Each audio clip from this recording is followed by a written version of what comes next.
Hi everybody, Jake here for FMSCOUT, and in today's video we're going to be looking at my Wonderkid Dream 11 of FM22. These are my 11 favourite Wonderkids, one player for each position. Some are cheap, some are expensive, some are well known, some are hidden players that most of you won't know about. So I think there'll be something for everyone in this video as you learn about my favourites, hopefully find a few people for your save, and I'm hoping you guys will let me know your favourites down below in the comments too, so we'll just have a big video and comment list of loads of amazing Wonderkids for people to find. So, without further ado, let's get right into it.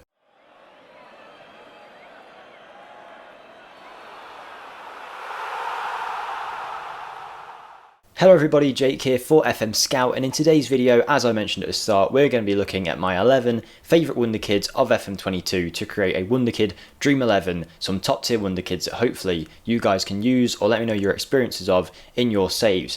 I'm not going to waste too much time, we're going to get right into it, but before we do, I just want to ask you guys, if you like this kind of content, if you just want to be awesome, hit the like button on the video and subscribe to the channel if you haven't already, as we try and get 130,000 subscribers before Christmas. If you can help us towards that goal, that would be amazing. You can change your mind at any point and it doesn't cost you anything to subscribe to the channel, so why not do it? Don't forget to comment down below your opinions and your favourite Wonderkids, and with that being said, let's get right into player number 1, and obviously we're going to start off with a goalkeeper. Okay, here we go, player number 1, and no Wonderkid video by me on this channel will be complete without Georgi Mamaradashvili. For me, he is by far and away the best Wonderkid goalkeeper this year, and I don't just mean in terms of current and potential ability. It's more just his starting attributes, the kind of player that he is. Of course he does have potential too, but he just has some great starting attributes that makes him usable early on. I find one of the hardest things with goalkeepers, if you have a 15-16 year old one, is you don't know when to throw him into the team. Georgie here could go straight into your guys' first 11. The 20-year-old Georgian is, and I've messed this up a few times, but he's actually on loan at Valencia from Dinamo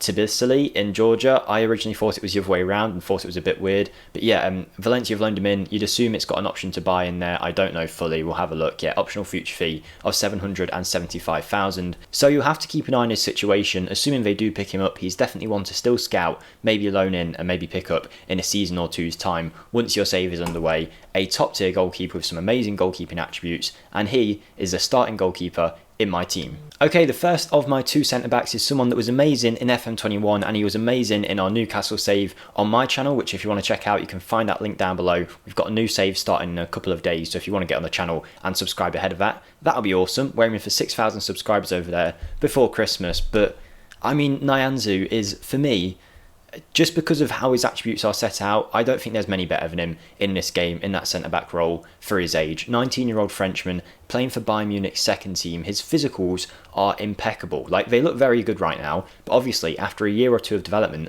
the majority of these, not just his strength and his pace, but his jumping reach, his acceleration, you can get them all to 15, 16 pluses, which make him just like a physical monster at the back, and he can actually deal with most threats in the air, which is something that I used to concede a lot of goals to in this Football Manager, but once Nianzou just started getting that physical presence at the back, he was really good for us in defence. Obviously on top of that, he's got great mentals, he's a good passer of the ball, a really good header of the ball. He doesn't lack in any area particularly, but them physicals really just make him stand out. Even though it says his value here is around 37 to 43 million pounds, I believe at Newcastle we got him for about 20 million. I don't know how we did it, I can't remember the situation behind it, but he did want to leave, I think. We managed to bring him in, and we never looked back in our defensive line. He is top draw, and I'll say it again, I don't think there's many better than this guy in the game whatsoever. Now, when I was trying to pick the second centre-back for my Dream 11, my favourite Wonderkids, it took a little bit more thought than the pick of Nianzou. I had to think a little bit harder about who I wanted here, but Zabarnyi took the spot for me. He's an 18-year-old Ukrainian who already has 14 international appearances, and by the time he's 20-21, he usually has about 40 caps already for Ukraine. And similarly to Nianzou, his physicals are top draw. If he can develop to be a little bit taller, with his heading and his mental attributes, he becomes a really nice player. Yes, he's maybe not the best ball player, but at the end of the day, with 15 tackling, 13 marking, and all the other attributes that you can see on here, he's very good at just doing that defensive, hard side of the game. Now, he is only 18 as well, so you can upgrade that passing. In the save that I actually used him, he was an amazing ball player defender within about 3 or 4 years. He has some good traits too to go alongside that, and I just really like him. Yes, he will cost a fair bit from Dynamo Kiev, around £30 million. And even when I was a few years in, it was still that much money. It still cost him that much to bring him to our club. So Zabarnyi is a little bit more of an expensive option, but you know that you're going to get quality for 10, 15 years if you decided to keep him that long. He's really got bags of potential, and he starts off a top draw player as well, which is always a nice little bonus. Now, a player that's going to come a lot cheaper and is probably one that isn't as talked about as the other two is Wisdom Amey of Bologna. He's in Bologna's under 18 team. He's a 15-year-old Italian who I've got at right back here, but realistically you'd probably use him in centre back because he's not really good at going forward and crossing. He has got some really nice physicals and he's 6'2". By the time he's 18, 19, that's going to have grown to 6'3" or 4, at which point, yeah, you're going to use him at centre back, I think. He seems destined for that position. One of the great things about him is you can approach to sign him at the start of your save. If we were to go through here, as Chelsea, we'll be looking to pay around £800,000 in compensation with an additional 1.4 in potential clauses. So £2 million at most for this guy is definitely value for money in my opinion. 15 years of age, you can kind of mould him into whatever play you want, although I'd suggest if his crossing is like this in every save, maybe you don't want to focus on making him a right back. I think a strong centre back would do the job here for Wisdom Amey. Again, he's another physical beast. Yes, people will say if you're in England you can't get a work permit, but bear in mind not everyone is doing their saves in England, so that kind of rules out that argument. But Wisdom Amey represents amazing value in that defensive position, so he could definitely be worth a pickup in your save. Now let's move on to our left back who will complete our back line. Okay, for our final defender we've got the 19-year-old Brazilian Renan playing for Palmeiras in the Brazilian Serie A. It's a similar situation to Amey, to be honest, where you could use him at centre-back as well, although Renan at 19 does have some better attributes to potentially play that left-back role should you want him to. He might not be the world's best wing-back, but he'll definitely be a good full-back for you. Physically impeccable at 6'1", I think left-back is right for him. He just won't be the crosser in your team. Mentally, very strong too. A very all-rounded player at the age of 19. Reminds me a little bit of Gabriel Menino last year, who is still, by the way, a very good option. But Renan, I just really like him. He's not going to cost you too much either. Under £8 million for this guy, at least in this save here, and technically also very good with 15 tackling, 13 marking, 12 heading. He can do the defensive side well, and within the next few years you can try and train him to do the other side of his game a little bit better, the crossing, the passing, that kind of thing. And then I'm pretty sure you'll have one of the world's best well-rounded left backs in the game. Who doesn't love a Brazilian left back? Marcelo, Roberto Carlos, maybe Renan is the next one. Okay, moving into our midfield now, and this is a player who is not talked about enough in my opinion. It's Kacper Kozlowski. He's a 17-year-old Polish international already with 5 appearances by the age of 17. He is playing for Pogoń Szczecin. Apologies for the pronunciation there, but he is in the Polish First Division, and for under £4 million is a massive bargain. This contract feels off, £300 a week, yet he is playing for the Polish national team 5 times. Feels like they deserve to give him a new deal, I think, but he's a very good player at the start of your saves. Physicals might need a little bit of work, but his mentals are at a very high level for a 17-year-old. Technicals too are very good, a very good passer of a ball with good long shot, good first touch, and a decent dribbler as well. For this price, if you can pick him up, he's definitely going to be able to make an impact pretty much straight away, and within a few years he'll definitely be one of your side's best midfielders. To partner Kacper in my midfield, I've got Rafael Luiz. He's a 16-year-old Portuguese national who can approach the sign pretty much straight away from Benfica. If we go on to him again, you can see, just like last time, if we go negotiate, we're going to pay just over £2 million over the course of the whole deal. Once again, I think that represents amazing value for money, not just because he's 16 with great attributes and room to grow. He obviously has great potential range, but also he has a model citizen personality. In 3 different saves I've loaded up and looked at this guy, and in all 3 he has had that model citizen personality, which if you don't know is pretty much the best personality you can get. Great determination too, so he'll definitely try and aim to develop his attributes as much as you will want him to, which will hopefully lead to massive attribute increases over the course of his development. Physically, he might need a little bit of work, but he's definitely got it all there to go on to be a top tier defensive midfielder or central midfielder with a defensive role on him. I think he'd be very good in that area. He just needs a few years to develop, already 6 foot tall as well. So Rafael Luiz, if you haven't tried him yet, he's definitely worth giving a go. Okay, we're playing like a 4-2-3-1 formation in this Dream 11, so now we've got a forward 3 before our striker, and on the right hand side, cutting inside, I want Karim Adeyemi, who is starting to look like the type of player we've seen in Football Manager for a few years. He's starting to do that in real life now for Salzburg. He's becoming one of their talisman up top, and in Football Manager, he is no different. If you sign him, straight away you've got a player who can make a massive impact on your side purely because of how quick he is and how good his physicals are. That makes him really, really lethal in this match engine. Add on top of that, he's got some great technical attributes too, and some decent mentals with 19 determination. Adeyemi can go a long, long way in your saves.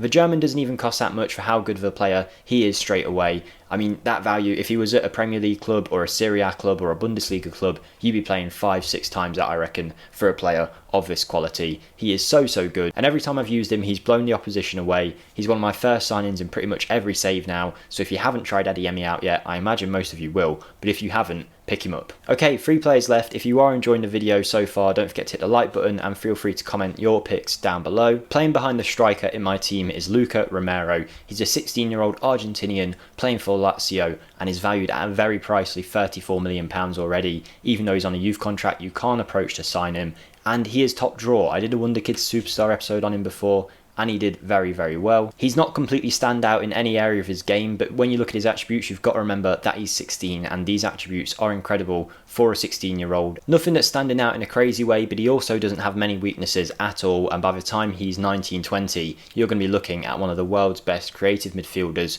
for sure if you develop him right. Just needs a little bit of game time, which he will get at Lazio if you don't take him off their hands. He's only just recently joined from Mallorca, so you might have to wait a season or two before he actually becomes available. Even then, you might have to pay a pretty pricey sum for him, but he'll definitely be worth the money and will be one of Argentina's top players for the next few years in your save. Okay, 2 players left, and these players are already fan favourites in FM22. Now, Musiala is one that people are talking about in real life anyway. I knew he'd be good in Football Manager. I knew he had good potential range. I never stopped to actually look at his attributes until I was in my Newcastle save and we came up against him in the Champions League. We looked at his attributes, and this was about a year or 2 in, and he's one of the best players in the world, not even like one of the best young players. He's one of the best players in the world within a couple of years, and you can really see why looking at him straight away. The German already has 5 appearances for the German national team, and his attributes are incredible. Physicals, top draw, mentals, even better, and then technicals, 17 technique, 16 first touch, 17 dribbling. He can pass, he can shoot, he can take long shots, he can play in pretty much every position in the midfield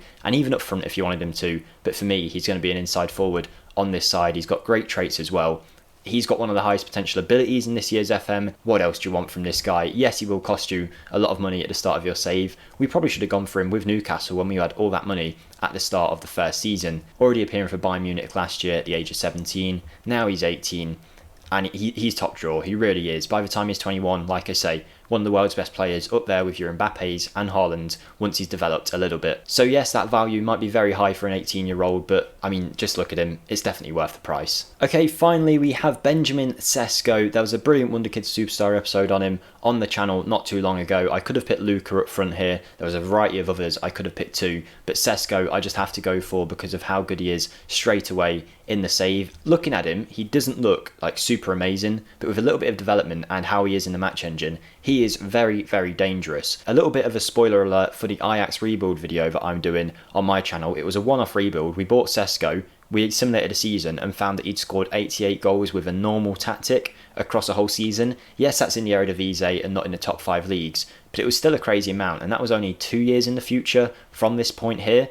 Yeah, he's pretty lethal, is Benjamin Sesko. The Slovenian is 18 years of age with 2 appearances already for the national team. 6'4" is probably what made him so effective in the match engine, with great physicals that can all go above 15-16. If you develop him right, he can become a real physical monster. He has a good set of mentals to build up from as well, and technically he's not lacking in any particular area. Yes, he's not really got amazing finishing or amazing first touch, but it's at a high enough level that he will be very effective straight away, and of course he has plenty of room to develop. He'll cost you about £10 million from Salzburg straight away in your saves, but it's definitely a £10 million that you're not going to worry about after you invest into him, because once he's in your team you're going to forget how much you paid for him and you're just going to enjoy watching him play. So that is my Wonderkid Dream 11 in FM22. Hopefully you did enjoy it. If you want to see more videos like this, let us know, but most of all, let us know in the comments who you would have picked and who your favourite Wonderkids are. Let's create a video with not just 11 Wonderkids on screen, but a load of Wonderkids in the comments that people can look at, pick from, and hopefully find their own favourite Wonderkid in FM22. So thank you for watching. Feel free to check out my channel link down below, and have a good day everyone. Goodbye.